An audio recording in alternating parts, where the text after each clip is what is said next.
Hello students, twelfth board के लिए जो केमिस्ट्री की सीरीज चल रही है पीवाईक्यू और इम्पोर्टेंट क्वेश्चंस की, उसका ये थर्ड लेक्चर है। इसके अंदर डिस्कस करेंगे केमिकल काइनेटिक्स के क्वेश्चंस और कोशिश करेंगे कि ज़्यादा से ज़्यादा टॉपिक कवर करें और जो इम्पोर्टेंट क्वेश्चंस है वो करवाई जाए आपको पीवाईक्यू के साथ। तो देखते हैं क्या क्वेश्चन है। तो जो फर्स्ट क्वेश्चन है वो है एसर्शन रीजन टाइप का, जिसमें आपको एक एसर्शन दे रखा है और एक रीजन दे रखा है कि वो एक्सप्लेन हो रहा है नहीं हो रहा है या ट्रू एंड फॉल्स। तो सबसे पहले देखते हैं क्या है। इन ए फर्स्ट ऑर्डर रिएक्शन, मतलब फर्स्ट ऑर्डर की बात हो रही है। If the concentration of the reactant is doubled, it's half life is also double. नहीं, अगर आपको ध्यान हो, फर्स्ट ऑर्डर के लिए जो टी ऑफ है उसका फॉर्मूला था 0.693 डिवाइडेड बाई के। मतलब फर्स्ट ऑर्डर के लिए जो टी ऑफ था वो कॉन्सेंट्रेशन की 0 पावर के डायरेक्टली प्रोपोर्शनल, मतलब इंडिपेंडेंट था। तो पहला जो एसर्शन है वो तो गलत हो गया। सेकंड पार्ट पढ़ लेते हैं कि half life of the reaction does not depend upon the initial concentration of the reactant in A first order. तो ये तो सही है। तो इसका जो फाइनल जवाब हुआ वो क्या हुआ, जो एसर्शन है वो तो आपका फॉल्स हो गया और जो रीजन हो गया वो क्या हो गया, ट्रू। ठीक है जी, ये इस क्वेश्चन का फाइनल जवाब होगा। नेक्स्ट क्वेश्चन पे चलते हैं। नेक्स्ट क्वेश्चन क्या आपके पास में, इसके दो पार्ट दे रखे हैं। A reaction is second order in A, capital A के रेस्पेक्ट में, and first order in B. How is the rate affected when the concentration of both A and B are double. मतलब देखो यहाँ पर आपको रिएक्शन दे रखी है A plus B convert into P. तो इसके अंदर आपके पास में इसका जो रेट लो बना रखा है, इन्होंने जो दे रखा है स्टेप उसके अकॉर्डिंग बना रहा हूँ कि आर जो है वो डायरेक्टली प्रोपोर्शनल है ए की पावर 2 के, क्योंकि सेकंड ऑर्डर दिया ए के रेस्पेक्ट में और बी के रेस्पेक्ट में दिया फर्स्ट ऑर्डर। तो यहाँ से कांस्टेंट ले लीजिए आप के, तो इसकी रेट लो इक्वेशन बन जाएगी ये इक्वेशन 1 हो जाएगी। अब आप इसको आर इनिशियल और फाइनल की टर्म्स में लिख देते हैं। तो आर इनिशियल इक्वल टू हो जाएगा के ए इनिशियल की पावर 2 बी इनिशियल की पावर 1, ये इक्वेशन सेकंड। आर फाइनल की इक्वेशन बना लेते हैं जो दे रखा हो। दोनों की कंसंट्रेशन डबल करिए, तो डबल करिए तो यहाँ तो आ जाएगा 2 ए आई की पावर 2, बी भी डबल करा तो 2 बी आई की पावर 1, ये इक्वेशन थर्ड। सोल्व करो इसको। आर एफ इक्वल टू के, यहाँ से क्या होगा 4 बाहर आएगा ए आई की पावर 2 और यहाँ से क्या आ जाएगा 2 बाहर आएगा तो बी आई की पावर 1। इन दोनों को आगे ले लीजिए तो 8 के ए आई की पावर 2 बी आई की पावर 1। अब इनको देखिए, इसको कंपेयर करिए, ये किसके बराबर, ये बराबर आर आई के। तो इस तरीके से जो आर एफ है वो क्या हो गई 8 टाइम्स ऑफ आर आई, मतलब जो रेट होगी फाइनल रेट वो क्या हो जाएगी 8 टाइम्स हो जाएगी इनिशियल के। तो ये पहला वाला पार्ट आपका कंप्लीट हुआ। सेकंड देखिए, जीरो ऑर्डर के लिए क्या दे रखा है, राइट द यूनिट, मतलब रेट कांस्टेंट की यूनिट पूछी। इसके अंदर आपके पास में सिंपल सा क्या करोगे आप, B इक्वल टू आर जो होगी वो क्या होगी के ए की पावर 0, या बेसिक पूरा बता देता हूँ मैं एन की टर्म्स में। आर इक्वल टू के ए की पावर एन, अपने को के की यूनिट चाहिए तो के इक्वल टू क्या बनेगा आर अपॉन ए की पावर एन। अब जो आर स्मॉल आर है वो तो रेट है, तो के इक्वल टू अपने पास क्या बनेगा, रेट की यूनिट होती है मोल, मोलर पर सेकंड का पार्ट था तो मोलर को फिर आप आगे डिफ्रेंशिएट कर लोगे तो क्या हो जाएगा मोल पर लीटर। तो ये हो जाएगी आपकी मोलर पर सेकंड डिवाइडेड बाई नीचे मोलर की पावर एन कॉन्सेंट्रेशन है। तो ये क्या बन जाएगा molar 1 minus n second inverse, नीचे सेकंड तो इनवर्स में आ जाएगा। अब मोलर इक्वल टू क्या लिख सकते हो, मोल पर लीटर। तो के की जो फाइनल बनेगी मोल की टर्म्स में भी दे सकता, मोल पर लीटर की में और मोलर की टर्म्स में पूछ सकता आपसे। तो ये बन जाएगा मोल पर लीटर की power 1 minus n second inverse. तो यहाँ से बन जाएगा mole 1 minus n litre n minus second inverse. अब जीरो ऑर्डर के एन के लिए एन की वैल्यू 0, तो के की यूनिट क्या आ जाएगी, पुट कर लीजिए आप। तो ये आएगी मोल 1 लीटर इनवर्स और सेकेंड इनवर्स। तो ये फाइनल आपके पास में इसका जवाब हो गया। अगर 1 नंबर में तो आप इतना सा कर देना, 2 नंबर में तो ये पूरा बना के इस तरीके से आप रिप्रेजेंट कर सकते हो। ये क्वेश्चन आपका सोल्व हुआ। नेक्स्ट क्वेश्चन देखिए आपके पास में यहाँ पर क्या है, ये दे रखा है the rate constant of a first order reaction increase, rate constant दे रखा है, ठीक है। मतलब देखो लिखते जाते हैं साथ साथ ही। K1 आपको दिया 0.04, K2 आपको दिया है 0.08 सेकेंड इनवर्स, ठीक है। Temperature increased from 27 degree to 37, तो केल्विन में ले लो। ये कितना हुआ T1 हो गया आपके पास में 273 में ऐड कर देना, तो कितना हो जाएगा 300 केल्विन। तो K2 कितना, वो T2 कितना हो गया, T2 हो जाएगा आपका 10 बढ़ाया इतना। क्या पूछा आपसे, एक्टिवेशन एनर्जी। अब आपको याद हो तो K equal to RNES e की power minus E upon RT, यही होता था। तो देखिए यहाँ से इसका रिलेशन जो था वो था log K2 अपॉन K1 equal to E upon 2.303 R, bracket में क्या आएगा 1 upon T1 minus 1 upon T2, ठीक है। मतलब इसकी इक्वेशन क्या बन सकती थी, यहाँ से उसको डेरिवेट करने की वजह जरूरत नहीं है, थोड़ी सेकंड दे देता हूँ मैं। log K इक्वल टू, यहाँ से बन जाएगा आपके पास में log A, फिर ये आ जाएगा आपके पास में 2.303 पुट कर लेना सबके आगे, क्योंकि ln की टर्म्स में तो माइनस, ये बन जाएगा आपके पास में E अपॉन RT, और इनमें क्या आ जाएगा 2.303, इधर भी क्या आ जाएगा 2.33। तो इसके दो इक्वेशन बना के आप कंपेयर करके इसको इस तरीके से बना सकते हो, ठीक है। तो ये कॉमन आ जाएगा आपके पास।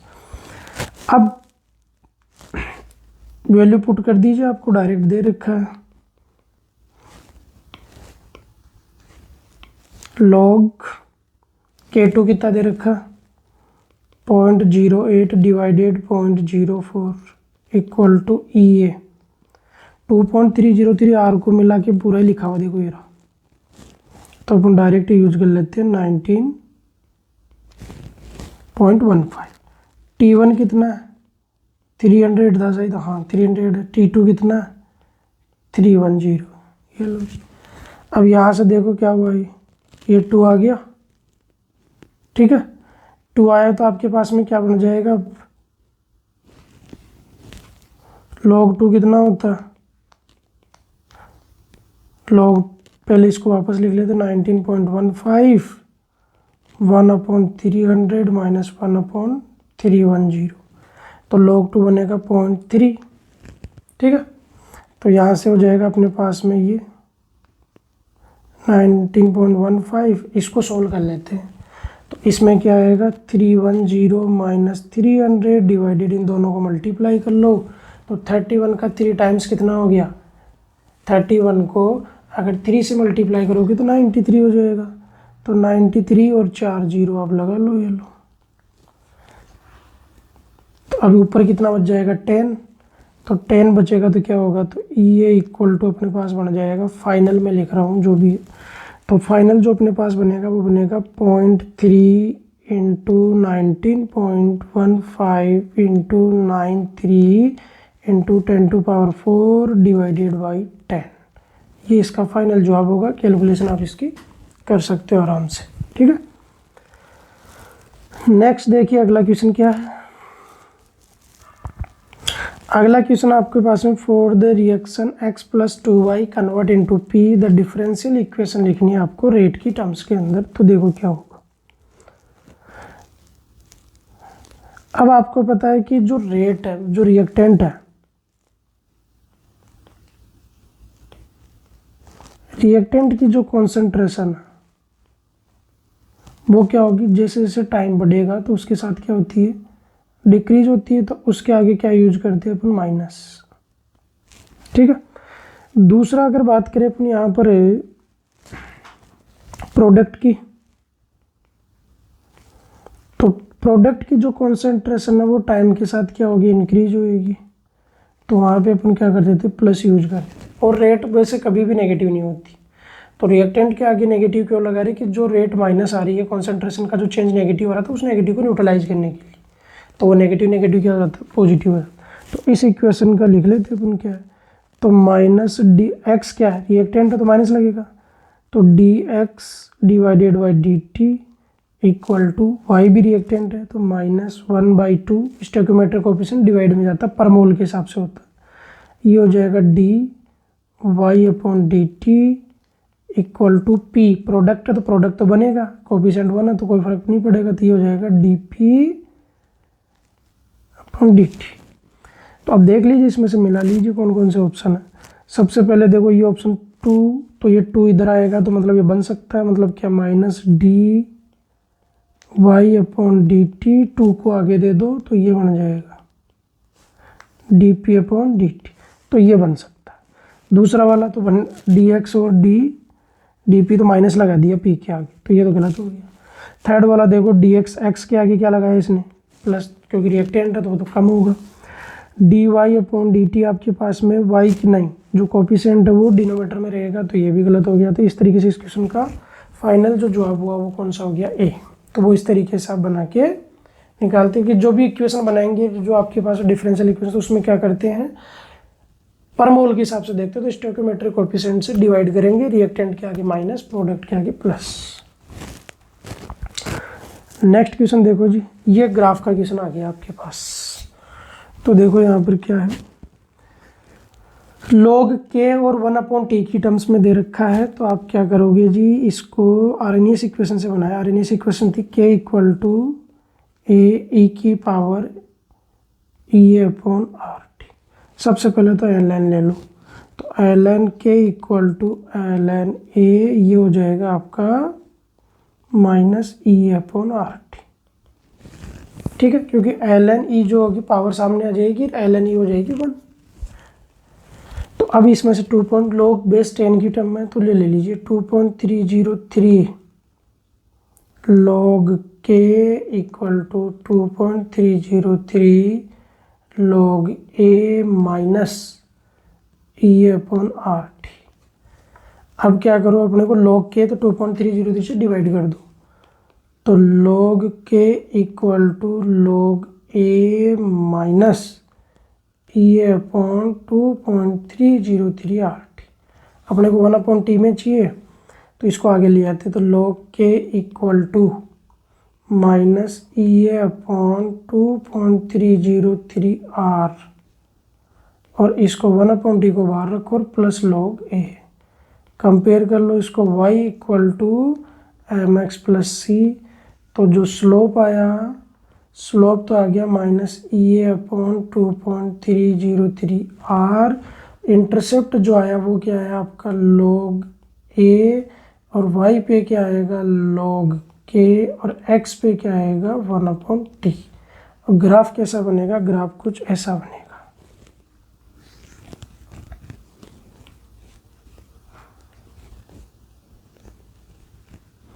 ग्राफ जो आपका बनेगा वो कुछ ऐसा बनेगा, नेगेटिव स्लोप के साथ। इधर क्या आएगा आपका, इधर log k आएगा, इधर 1/t आएगा, ये जो इंटरसेप्ट है ये log a आएगा। स्लोप जो है वो आ जाएगा माइनस ई अपॉन 2.303 आर। तो अब आप ऑप्शन चेक कर लीजिए इसमें कि slope is a upon R, intercept ये, तो भैया ये तो गलत हो गया। दूसरा स्लोप a, इंटरसेप्ट इतना, तो ये भी आपका चेक कर सकते हो आराम से। फिर इसके बाद में क्या है, स्लोप ई अपॉन आर टी, नहीं जी 2.303 आपके पास में आर है, तो ये रहा ये आपका फाइनल जवाब। तो इस क्वेश्चन का जो फाइनल ऑप्शन जो करेक्ट होगा वो कौन सा होगा, डी होगा। आगे देखते हैं नेक्स्ट। अच्छा, इसके अंदर देखिए क्या दे रखा है, define the molecularity of the reaction state any one condition in which bimolecular. ठीक है, कोई नहीं। तो मॉलिक्युलरिटी क्या होगी आपके पास में, मॉलिक्युलरिटी होती है number of reactant molecules, number of reactant molecules in A reaction. और अगर बात करें तो इसमें एलिमेंट्री रिएक्शन अगर बात करें तो सबसे बेटर। ठीक है, किसी भी रिएक्शन में कितने मॉलिक्यूल पार्टिसिपेट कर रहे हैं वो आपकी मॉलिक्युलरिटी हो जाएगी। और इन्होंने फिर पूछा क्या है कि उसका एग्जाम्पल बताना जिससे मॉलिक्युलरिटी 2 है और ऑर्डर ऑफ रिएक्शन कितना 1 है। तो इसका सबसे बढ़िया एग्जाम्पल है pseudo first order reaction, pseudo first order reaction, जिसमें क्या करना होता है, जो भी पार्ट एक्सिस में होता है, इन जनरली सॉल्वेंट लेते हैं एक्सिस में, तो उसमें क्या लेते हैं, उसका जो ऑर्डर ऑफ रिएक्शन पुट करते हैं 0, क्योंकि इसमें जो चेंजेज आता है, कॉन्सेंट्रेशन चेंज जो आएगा, कॉन्सेंट्रेशन चेंज वो क्या रहता है, नेग्लिजिबल। जब कॉन्सेंट्रेशन चेंज अगर नेग्लिजिबल रहेगा तो रेट ऑफ रिएक्शन है वो भी कोई ज़्यादा चेंज उसके एस्पेक्ट में चेंज नहीं हुई। तो इसके एग्जाम्पल देखो यहाँ पर क्या है। पहला एग्जाम्पल तो है inversion of sugar, inversion of sugar. ठीक है, तो इसमें लिख लो C12H22O11 प्लस H2O, ये एक्सिस में लेते हैं सॉल्वेंट, तो ये कन्वर्ट हो जाएगी किसमें, ग्लूकोज और फ्रक्टोज में, प्लस C6H12O6। इस रिएक्शन का जो रेट लो बनेगा क्या, के जो आपका ये सुक्रोज है उसकी पावर तो 1 और वाटर की पावर क्या हो जाएगी 0।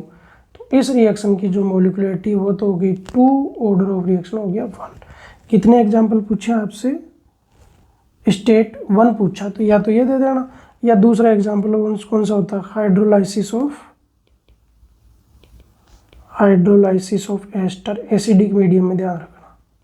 तो उसके लिए भी क्या होगा आपके पास में, मॉलिक्युलरिटी तो 2 होगी, ऑर्डर ऑफ रिएक्शन कितना होगा 1 होगा।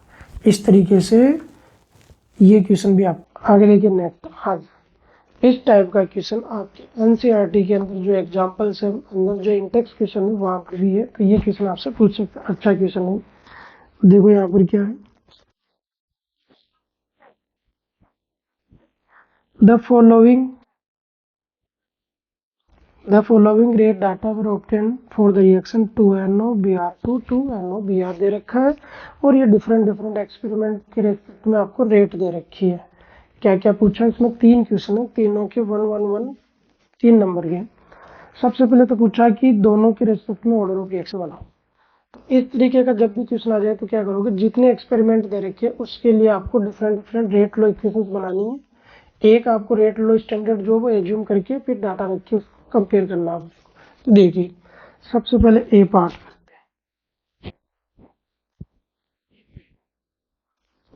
ए में क्या करोगे आप, late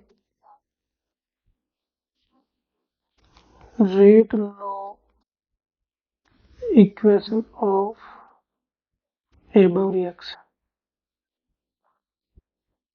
is R equal to K, NO की मान लेना ऑर्डर ऑफ रिएक्शन, और Br2 की मान लेना 1, ये आपने एज्यूम कर, ये इस रिएक्शन का एक स्टैंडर्ड रेट लो इक्वेशन आपने एज्यूम कर ली।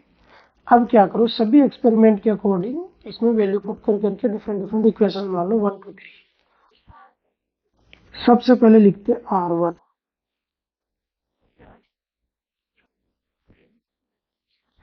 R1 इक्वल टू बनेगा के NO x, ये 1 ले लेना, और ये Br2 भी 1, वैल्यू पुट करो, ये हो गई 1 इंटू 10 टू पावर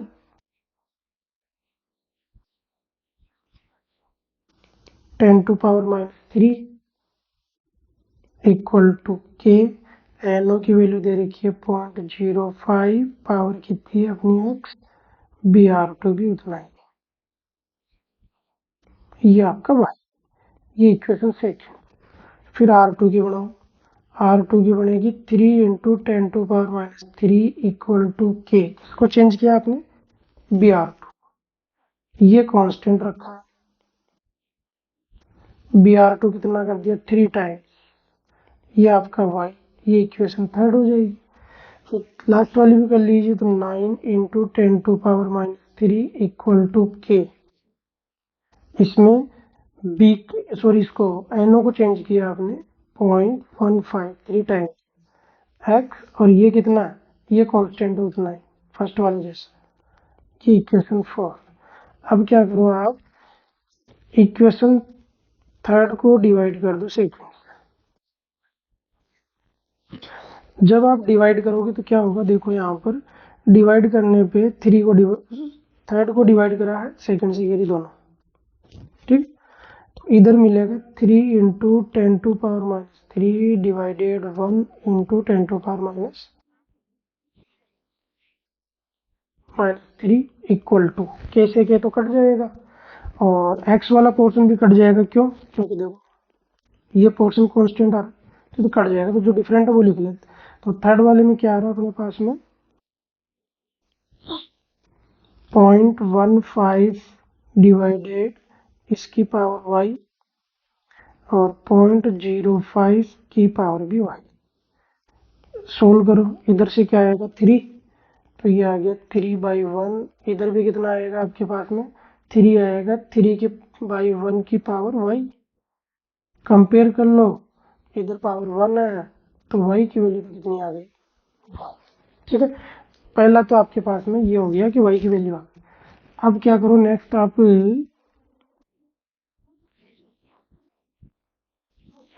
नेक्स्ट वाले के अंदर सेकंड में क्या करना है आपको, जो सेकंड इक्वेशन है उसको डिवाइड करना 4 से।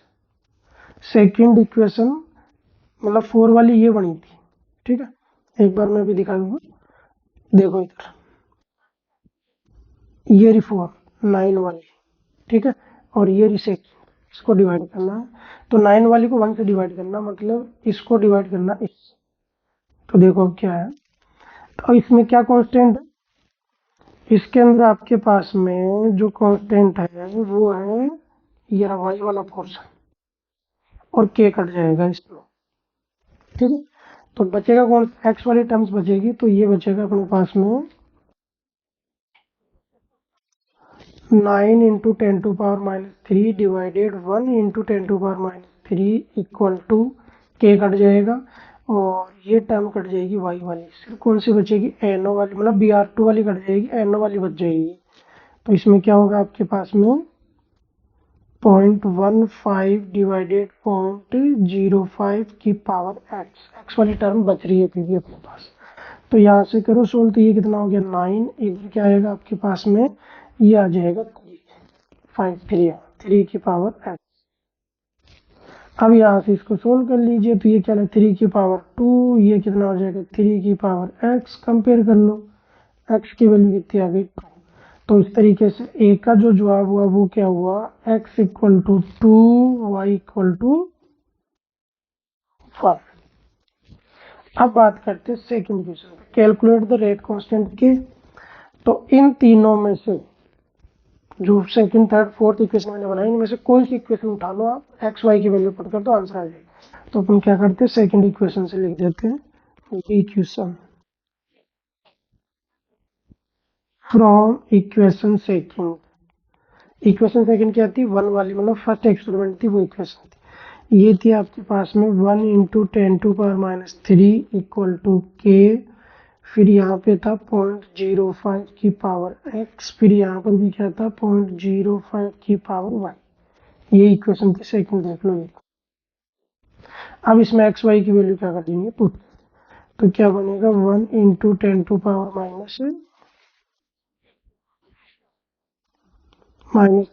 इक्वल टू के 0.05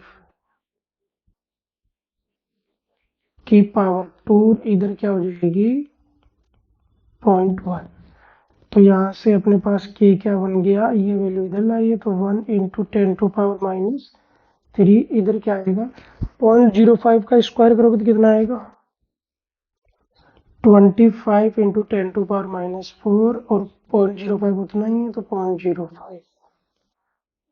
अब इसको सोल्व कर लीजिए तो पावर 10 की पावर को अगर सोल्व करोगे तो बचेगा 1/125 तो नीचे बच जाएगा इंटू ये कितनी हो जाएगी 2.05 की आएगी तो 6 हो जाएगी, ऊपर जाएगी तो प्लस, तो ये आपके पास में कितनी हो जाएगी 10⁻³ हो जाएगी। अब इसको डिवाइड कर लो तो 1000 ही हो गया एक तरीके से, तो 125 कितना जवाब आएगा, तो 1000/125 को अगर सोल्व करते हो तो ये बनेगा कितना 8, और इसकी ऑर्डर जो टोटल हो गई वो क्या हो गया x प्लस वाई का सम कर लो 2 + 1 = कितना हो गया 3।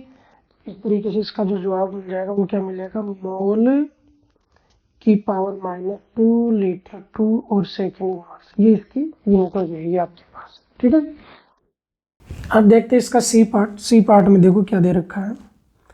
सी पार्ट में दे रखा है आपको कॉन्सेंट्रेशन दे रखी है अलग अलग, और वहाँ पे क्या करना आपको इसको डिफ्रेंशिएट करना। तो सबसे पहले तो इसका रेट लो इक्वेशन आ जाएगी R = K NO की पावर 2 Br2 की पावर 1। R = K आ गया 8, NO कितना दिया इसमें 0.4 की पावर 2 और Br2 दिया 0.2, तो ये 8, ये कितना हो जाएगा 0.4 को करोगे स्क्वायर में तो 0.16, और ये हो जाएगा आपका 0.2, और ये हो जाएगा 8 इंटू 0.32 मतलब 0.0, अच्छा डेसिमल है तो आगे जाएगा ये बन जाएगा 0.032। अब इसको मल्टीप्लाई कर लीजिए 0.032 को किससे 8 से, तो ये हो गया 16, 1 फिर कितना हो गया 24 तो 25, तो ये हो जाएगा आपका फाइनल जवाब 0.256 मतलब 2.56 इंटू 10⁻² मोल पर लीटर इंटू सेकेंड, ये जवाब। अब देख लो ये रेट बढ़ी नहीं बढ़ी, बढ़ गई, पहले तो 10⁻³ में चल रही थी। तो इस तरीके से इस क्वेश्चन का जवाब हुआ ये आपके पास। आगे देखिए नेक्स्ट क्वेश्चन।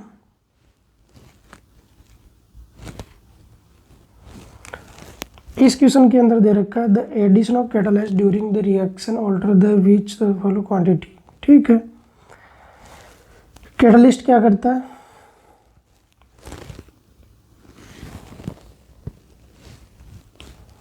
कैटालिस्ट आपके पास में एक्टिवेशन एनर्जी को चेंज करता है और कुछ भी नहीं करता, फिर उसके रेस्पेक्ट में रेट ऑफ रिएक्शन को बढ़ा देगा या कम कर देगा।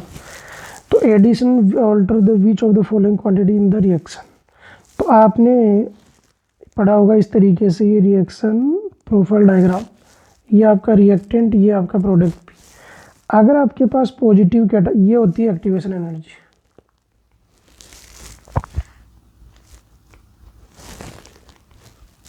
इस पीक तक ट्रांजिशन स्टेट तक जाने के लिए, तो इस पीक को क्या करेगा ये या तो कम कर देगा या बढ़ा देगा। जैसे अगर ये इसने इस पीक को कम एनर्जी पे अगर फॉर्म कर दिया तो ये तो हो जाएगी आपके पास में पॉजिटिव कैटालिस्ट का।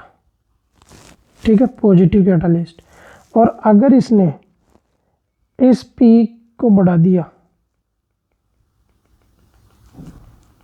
तो मतलब ये क्या हो जाएगा आपका नेगेटिव कैटालिस्ट। तो कुल मिला के क्या कर रहा है कैटालिस्ट, एक्टिवेशन एनर्जी को कम ज़्यादा करके रेट ऑफ रिएक्शन को चेंज कर रहा है। तो अगर पॉजिटिव कैटालिस्ट है तो कैटालिस्ट जो होगा वो क्या करेगा, डाउन कर देगा, एक्टिवेशन एनर्जी की वैल्यू को कम कर देगा, तो रेट ऑफ रिएक्शन क्या होगी, बढ़ जाएगी। ज़्यादा नंबर ऑफ मॉलिक्यूल जो रिएक्टेंट वो किधर कन्वर्ट हो जाएंगे, प्रोडक्ट के अंदर। और अगर नेगेटिव कैटालिस्ट है तो जो बैरियर था, एनर्जी बैरियर भी बोलते हैं इसको, उसको बढ़ा देगा। एनर्जी बैरियर बढ़ाएगा मतलब एक्टिवेशन एनर्जी बढ़ा दिया। एक्टिवेशन एनर्जी बढ़ाने से क्या होगा, जो रेट ऑफ रिएक्शन क्या होगी आपकी, कम हो जाएगी।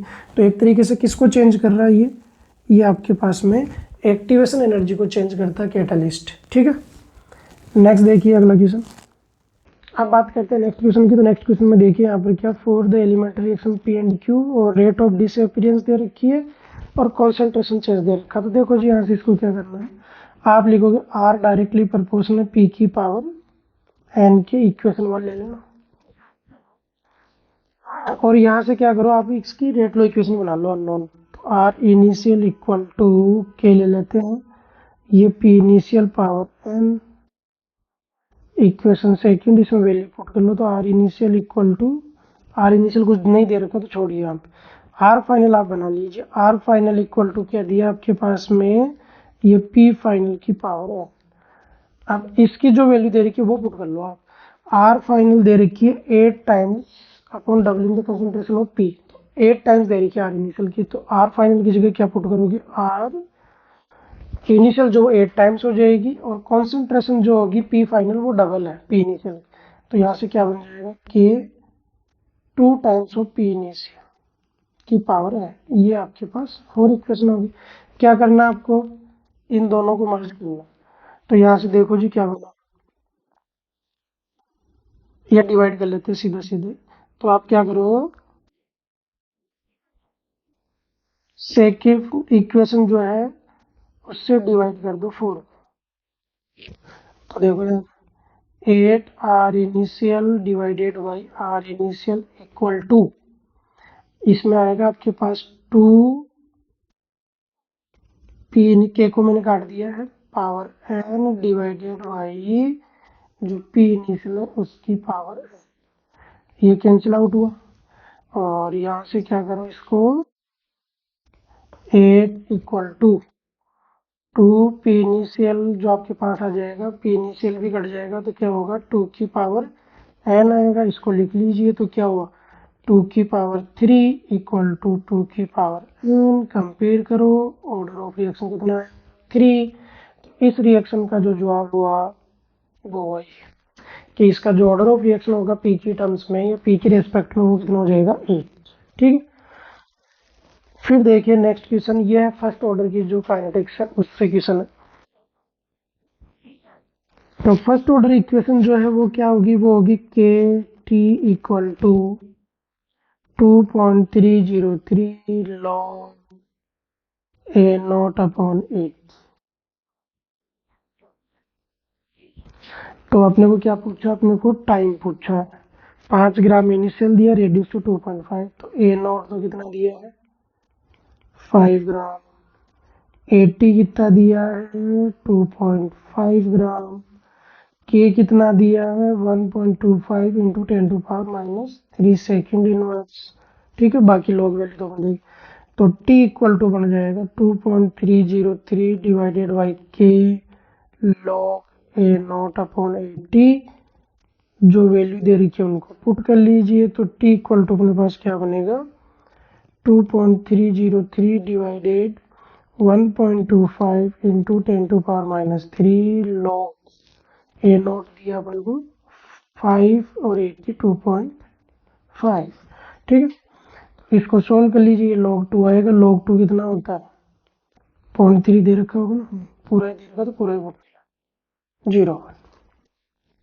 तो t इक्वल टू कितना हो जाएगा 2.303 इंटू 0.301 डिवाइडेड बाई 1.25 इंटू 10⁻³ तो इसको ऊपर ले लीजिए। तो t इक्वल टू क्या हो जाएगा, इसको सोल्व करोगे तो 0.693 डिवाइडेड बाई 1.25 इंटू 10⁻³ अपने पास बन जाएगा। इस तरीके से अपने पास क्या बन गया 693 डिवाइडेड 1.25, 125 की भी डेसिमल शिफ्ट कर लो तो 693 डिवाइडेड 125 इंटू 10⁻²। अब t इक्वल टू इसको सोल्व कर लीजिए तो 125 आपके पास में 125 हो गया, तो इसको 5 से मल्टीप्लाई कर लो तो 625 होएगा। तो मतलब 5 तो पूरा पूरा गया ही 5। फिर आपके पास में कितना बच गया, ये 693 में से 625 आप माइनस कर लो तो 13 में से अगर 5 गया तो कितना बचा 8, फिर 8 में से 6 तो ये 68, तो 680।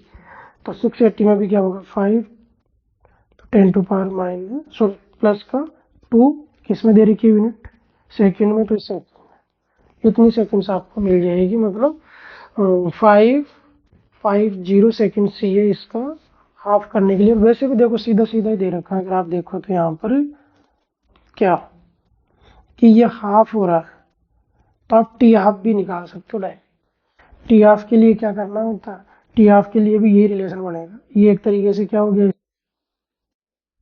ये टी हाफ ही होगी। यहाँ पे अगर देखो तो T half equal to 0.693 divided by K, तो के की वैल्यू से ही डिवाइड किया है मैंने, 1.25 इंटू 10⁻³ वो पावर ऊपर चली जाएगी तो क्या होगा, साइन चेंज हो जाएगा। इस तरीके से इस क्वेश्चन का फाइनल ये जवाब। आगे देखो, आगे भी ये क्वेश्चन दे रखे हैं और भी, तो ये क्वेश्चन और ये कर लेते हैं, 2 क्वेश्चन कर लेते हैं। इसमें क्या दिया, when the catalyst increase the rate of reaction then rate constant. अभी पीछे मैंने बताया था कि कैटालिस्ट क्या करेगा, सिर्फ एक्टिवेशन एनर्जी को कम ज़्यादा करेगा। अगर एक्टिवेशन एनर्जी कम कर देगा तो रेट ऑफ रिएक्शन बढ़ जाएगी, और अगर एक्टिवेशन एनर्जी को बढ़ा देगा तो रेट ऑफ रिएक्शन आपकी कम हो जाएगी, लेकिन वो रेट कांस्टेंट वगैरह को चेंज नहीं करेगी।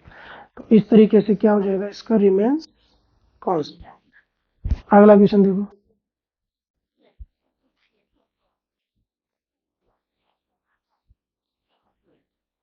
अगला क्वेश्चन आपके पास में एसएस रीजन का, तो order of reaction molecularity are always same for the complex high. क्यों, क्योंकि जो ऑर्डर ऑफ रिएक्शन है ये तो elementary as well as complex दोनों पे अप्लाई होती है, ठीक है। लेकिन जो आपकी मॉलिक्यूलरिटी होगी ना,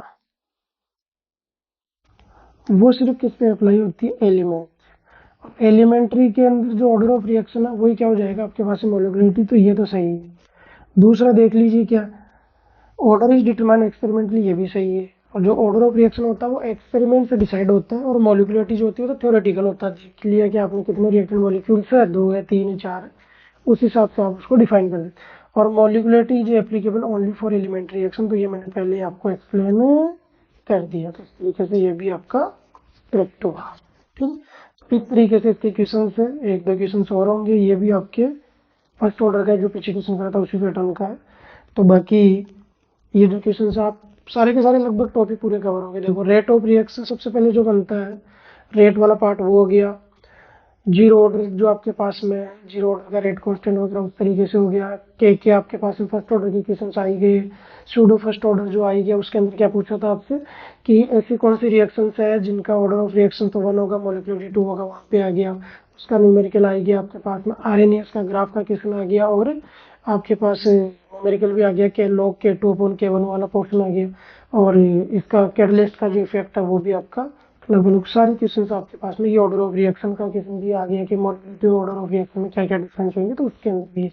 तो लगभग सारे टॉपिक्स आपके कवर हो गए। तो ये क्वेश्चन करके जाओगे तो लगभग आपका पेपर ठीक ठाक बिल्कुल अच्छा हो जाएगा। बाकी फिर नई वीडियो के लिए मिलते हैं नेक्स्ट वीडियो में। तो अगले वीडियो अगर आएगा तो वो आपका रहेगा डी ब्लॉक का या फिर कोऑर्डिनेशन का, ठीक है। तो मिलते हैं नेक्स्ट वीडियो में, आज के लिए इतना ही। थैंक्स।